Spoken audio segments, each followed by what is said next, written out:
Guys আজকে আমরা পেয়ারা মাখা করব। তো এখানে আমাদের পেয়ারা কাটা হয়ে গেছে, ভাবলাম যে আপনাদেরকে দেখিয়ে দেওয়া হয়। তো পেয়ারা মাখা না বলতে গেলে ওই যে আমার কাছে এখানে বিট নুন আছে, তো এই বিট নুনটা মাখিয়ে ভাবছি খাবো। আর ওইদিকে আপনারা দেখতেই পারেন যে লালটু মুরগিগুলো ওখানে ছাড়া রয়েছে, আমার কবুতরগুলো খোপে রয়েছে।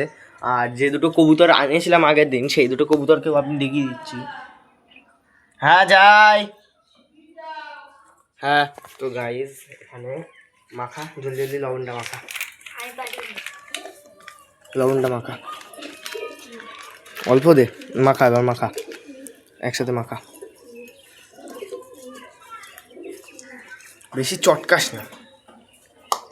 তো গাইস ওর মাখাটা হয়ে গেল, দেখতে পেলে আপনারা, মেখে দিল।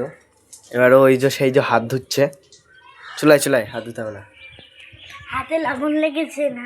তো গাইস এই যে একটা পেয়ারা তুললাম, এই যে গাইস আমিও তুললাম, এই যে তুললি।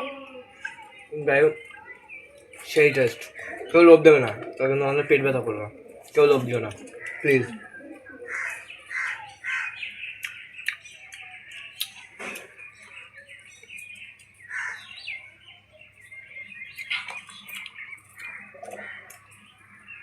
তো গাইস একটু লবণটা একটু কম হয়ে যায়।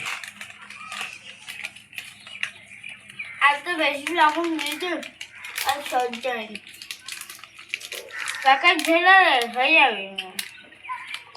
আবার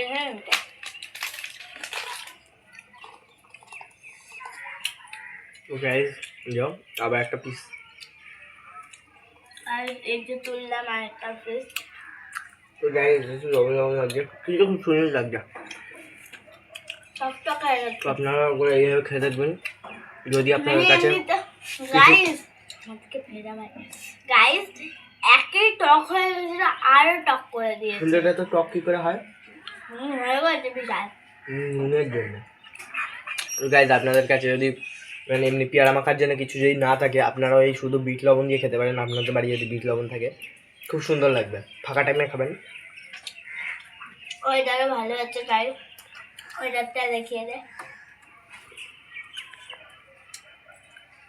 সেইগুলো লালটু মুরগি এখন কী সব খাচ্ছে, এই সাইডে আমার গাছের থেকেও খাচ্ছে। যাই যাই। তো গাইজ এই শেষ, বাড়িটা একবার উঁচু কর, বাড়িটা একবার উঁচু কর। শেষ, আমার মা ডাকছে। তো টাটা, আজকে ভিডিওটা খুব ভালো লাগলে আপনারা লাইক সাবস্ক্রাইব করে দিয়ে যাবেন। টাটা।